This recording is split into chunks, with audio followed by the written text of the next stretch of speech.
Hello tú, persona, perro, pared o lo que demonios seas tú, sé bienvenido. En esta ocasión vamos a ver esto que se llama Green Day mató al punk rock del canal de Alvinch. ¿Green Day mató al rock punk? Pues esa es la pregunta que vamos a responder hoy mientras que hablamos de la historia y del sonido y de cómo se fue transformando la banda. Esta pregunta nació cuando yo tenía como 13 años y estaba aprendiendo a tocar guitarra con canciones de Green Day.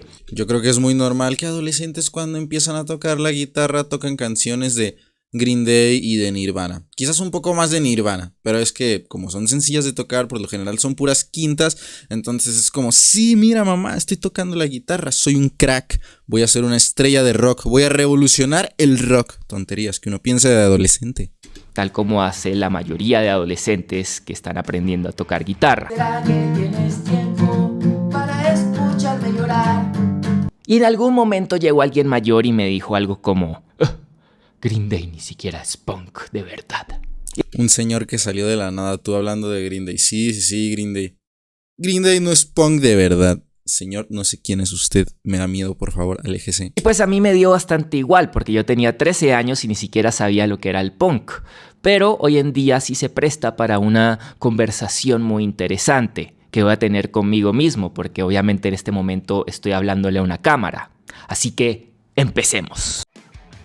Green Day nació en 1986 en Berkeley, California, bajo el nombre de Sweet Children. Pero en 1989 se cambiaron el nombre a Green Day. La razón, no sé. ¿Cómo que no sabes? Seguramente todos sabemos el por qué. Sospechoso, Green Day. ¿A qué les recuerda eso? Probablemente porque niños Obviamente al jardín, porque les gustaba admirar el jardín, ¿no? dulces era un pésimo nombre. Y su carrera podría decirse que realmente empezó cuando empezaron a tocar en 924 Gilman Street, que es un Tengo entendido que ese lugar es como muy emblemático del punk rock en los Estados Unidos. club de música organizado de forma colectiva sin fines de lucro que todavía existe y era uno de los epicentros de la escena punk californiana. Y esto los llevó a que firmaran con un sello independiente llamado Lookout.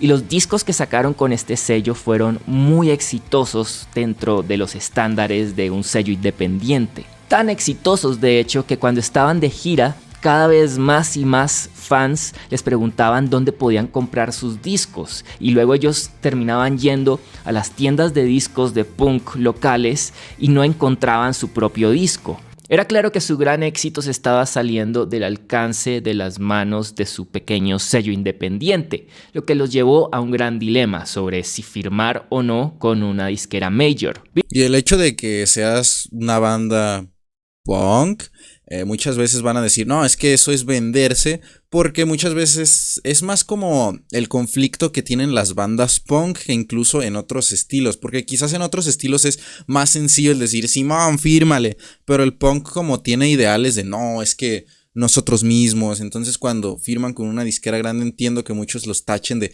no, es que no deben de venderse, pero también hay que tener en cuenta que la mayoría de personas que hacen música quisieran vivir de su música y no tener que tocar y además trabajar en el McDonald's. Es un dilema pues que hay que preguntarse. Yo la verdad es que firmaría, obviamente, sí sé que voy a vivir de eso, aunque también creo que depende, pero creo que la mayoría firmaríamos, diríamos, Simón. Billy Joe cuenta que justo antes de que saliera Dookie, él estaba en un gran conflicto consigo mismo. No tenía idea si realmente quería hacer eso y la mayor parte del tiempo estaba pensando en desvivirse. Y de hecho el conflicto fue tan grande que llevó a que él terminara con su novia del momento, quien era una punk rocker total y no aprobaba para nada que él firmara con un sello importante. ¿Qué pedo? O sea, imagínate, llegas con tu novia. Oye, ¿qué crees? Pasó algo espectacular. Voy a firmar con un sello grande y va a haber ventas en todo el mundo. Nel y tu novia, pinche vendido, poser, y se va. Así que terminaron y ella se terminó mudando a Ecuador diciendo que no podía vivir en un mundo con McDonald's y cosas así. Y es curioso porque para la mayoría de la gente lo que iban a hacer era apenas un paso natural en la carrera de un artista que se hizo lo suficientemente grande para hacer eso. Pero en el punk, firmar con una gran corporación es una de las cosas menos cool que puedes hacer. Y esto es porque las grandes corporaciones hacen parte del establecimiento y el punk suele estar en contra de ese establecimiento. Aunque muchas veces los punks dicen, no, es que nosotros somos independientes, estamos fuera del sistema, pero realmente no están fuera del sistema, solo están ahí alucines, porque es casi imposible estar fuera del sistema, vaya. Y varios de los pilares ideológicos de esta música son cosas como la anarquía o la ética del do it yourself, o sea, el hazlo tú mismo, y de firmar con disqueras independientes. Entonces, independientemente de la música que hicieran, el solo hecho de haber firmado con Reprise Records los sacó automáticamente de pertenecer a ese género, o por lo menos a esa escena. Sí, o sea, de que ya no formaban parte de la escena, sin importar que hicieran pop punk, punk rock, punk, lo que sea, automáticamente cuando ya tienes el nombre de punk en lo que tocas y te vendes, es como, no, vendidos, porque si se fijan, una banda de metal o una banda de otro estilo no es tan criticada como una banda que pertenece a la escena punk. Pero al mismo tiempo firmar con una disquera tan grande les permitió tener muchísimo más presupuesto para grabar en un estudio muchísimo más profesional y explorar mucho más su sonido. Y personalmente me parece que esto les permitió evolucionar mucho su sonido y salir de las limitaciones del lenguaje ultra sencillo del punk que a mí me empieza a aburrir después de un rato. Quiero aclarar que no tengo nada en contra de la sencillez en la música. De hecho, me encanta la sencillez en la música y de hecho, en parte por eso me encanta Green Day. Solo que en este caso, por sencillo, me refiero a que los primeros discos después de un rato me pueden empezar a sonar un poco repetitivos porque repiten mucho los mismos recursos musicales una y otra vez. Cosas como la la la la la la la la la la la la la la la la la la. Todo el pop punk, ¿no? Y ese tipo de vainas, y empiezan a utilizar armonías inspiradas en los Beatles con intercambios modales como la cuarta menor. Primer grado, sexto grado, cuarto mayor, y este es el cuarto menor. Y hasta tomaron como influencia pop de los 50s.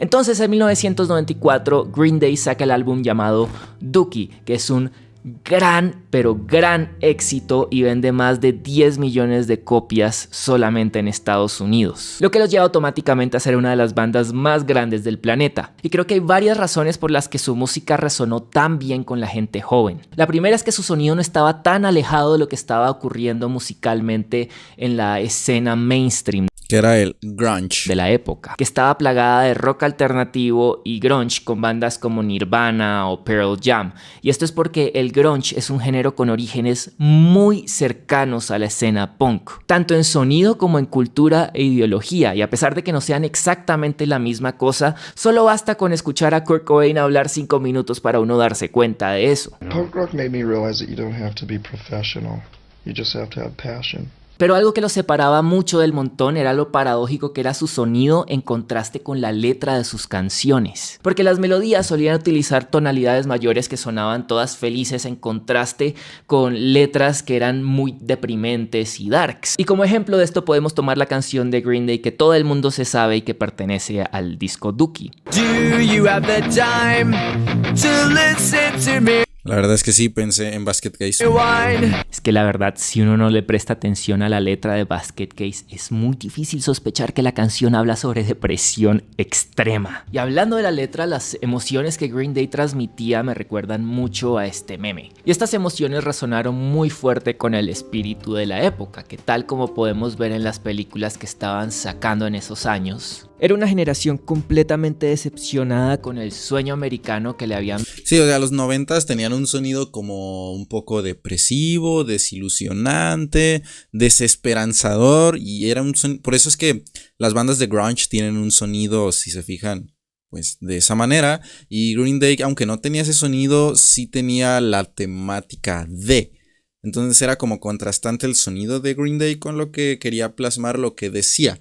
pero lo cual iba bien porque se identificaban con ello a pesar de que la música se sintiera más alegre. Vendido a los jóvenes de clase media que al crecer se daban cuenta de que en realidad se trataba de gastar todas sus vidas trabajando en cubículos diminutos, en edificios de oficinas, en puestos que no les traían ninguna felicidad, como en una carrera de ratas, cosa a la que David Graeber le llamó bullshit jobs. Aunque el arte de esta época estaba un tanto absorbida por la ironía, el cinismo y el nihilismo, en acostarse en la cama y fumarse un cigarrillo y decir: el mundo es una mierda, no hay nada que hacer, todo está perdido. Mis compas así son.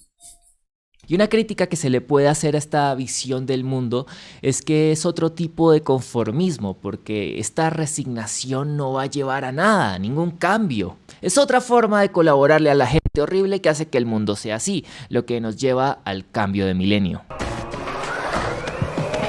Y es como que en los 2000 ya todo se vuelve un poco más alegre, de hecho es cuando el pop punk. Y Green Day, al ser una banda tan gigante, fue de cierta manera responsable de que el mainstream empezara a adoptar cada vez más el sonido y la estética del punk, pero sin ninguno de los otros factores que hacen parte fundamental del punk como cultura, cosa que es algo que suele hacer el mainstream. Y la estética del punk se empezó a mezclar con toda esa estética de humor cochino y colegial como De hecho, pues Green Day es muy influyente en el pop punk en general. de American Pie, que estaba muy de moda en esa época. Entonces aquí es donde tiene cierto peso la idea de que Green Day mató al punk, o al menos contribuyó con su influencia fuertemente a esta metamorfosis en la que el punk se volvió pop. Pero la otra cara de la moneda es que gracias a Green Day mucha gente descubrió que el punk existía. Por ejemplo, si Green Day no hubiese existido, alguien como yo, en una ciudadcita recóndita en la costa colombiana, jamás hubiera tenido la oportunidad de descubrir este movimiento cultural que es una gran influencia en mi manera de hacer las cosas. Hasta cierto punto es verdad, porque muchas veces lo que es popular es lo que escucha la mayoría, y tú cuando quizás eres muy joven, que tienes entre 13, 15, 16 años y te estás adentrando en la música rock porque te interesa, quizás descubres el punk, descubres el metal, pero descubres las bandas más conocidas, no es como que te vas directo al under porque ni siquiera sabes qué es el under, no tienes el conocimiento de todo lo que existe. Después ya te das cuenta que existen infinidad de bandas y que no puedes contar las bandas que existen porque son miles y miles y miles. Entonces, de cierta forma, Green Day, al dejar de ser punk, le dio mucha más fuerza al punk, lo que me parece que es algo bien punk de su parte. Además, el punk nunca murió realmente, solo se hizo más popular, cosa que no le gustó a los punks. Pero bueno. A los punks no les gusta que nadie conozca a sus bandas favoritas. Es como, no, nadie las tiene que conocer más que yo y mi primo que vive en un sótano y lo escuchamos ahí y ya. De ahí en más, si alguien más lo conoce, esa banda es una vendida, aunque la mayoría de las bandas, incluso de punk, aunque digan que no, sí quieren ser más conocidas. Seguramente algunas no, pero la mayoría creo que sí. Bueno, llegó el cambio de milenio y con eso el ataque a las Torres Gemelas, lo que cambió completamente la dirección de la cultura estadounidense. Así que la decepción con el sueño americano se convirtió en puro patriotismo y todo el país se unió en un nacionalismo irracional que los llevó a una tontísima guerra en contra del terror al otro lado del mundo. Y en el arte, especialmente en la música, era casi un tabú estar en contra de los Estados Unidos y las pocas canciones con contenido político eran en apoyo al ejército y cosas así. Es que, pues, los gringos siempre han sido como, nosotros tenemos la razón siempre, somos los mejores, somos cracks, obviamente lo que hagamos es bueno, somos los héroes. A pesar de unas cuantas excepciones. Pero justo cuando todo el mundo creía que Green Day era una banda de otra época, estrenaron su disco más exitoso llamado American Idiot, cuyas primeras palabras decían que no querían ser un idiota estadounidense en una nación con unos medios de comunicación que provocaban histeria. Y era un disco con varias óperas de rock de casi 10 minutos que ya no se quedaban en "el mundo apesta y estoy deprimido", sino que atacaban las causas de esa decepción con el mundo y con su país. Y ese terminó siendo uno de los discos más influyentes de esa década. Entonces, Sí, tal vez abandonaron una parte de sus raíces al trabajar para una corporación gigante. Pero hay que admitir que también es punk criticar al gobierno, que todos apoyaban. Para muchos, los de Green Day son unos vendidos. Pero en una entrevista los oí decir que honestamente la otra opción era tener una banda independiente mientras que trabajaban en McDonald's para poder mantenerse. Exacto, es lo que de hecho mencioné, que la mayoría de bandas quieren pues vivir de su música a pesar de que toquen punk o cualquier género, porque eso es mejor poder dedicar el 100 a tu música que simplemente ser un güey que tiene que trabajar en un trabajo detestable y además tu banda que nomás lo escucha tu jefa y tu primo. Lo que es un poco lo mismo, solo que mucho peor. Y si yo hubiera estado en su posición, probablemente hubiera hecho lo mismo. Hubiera elegido vivir de la música. Exacto. Y pues a la larga, quién sabe a cuántas personas habrán inspirado a sentarse a aprender a tocar guitarra o batería y armar una banda con sus amigos. Porque sin duda ese fue el caso conmigo. Y pues en sus canciones ellos básicamente pueden elegir a cualquier adolescente del público para que se monte al escenario y toque con ellos sus canciones, lo que me parece algo bastante bello y especial. Sí, como que puede existir esa unión más fácil que si eres una banda de technical death metal y subes a cualquiera, pues no la va a poder tocar quien sea, ¿verdad? Y no todas las bandas se pueden dar ese lujo. Y la verdad, si quieren aprender a tocar guitarra, las canciones de Green Day son muy buena opción porque son muy sencillas. Eso sí, la batería es otro cuento. Entonces, en conclusión, obviamente Green Day no mató al punk. Eso es todo por hoy. Adiós.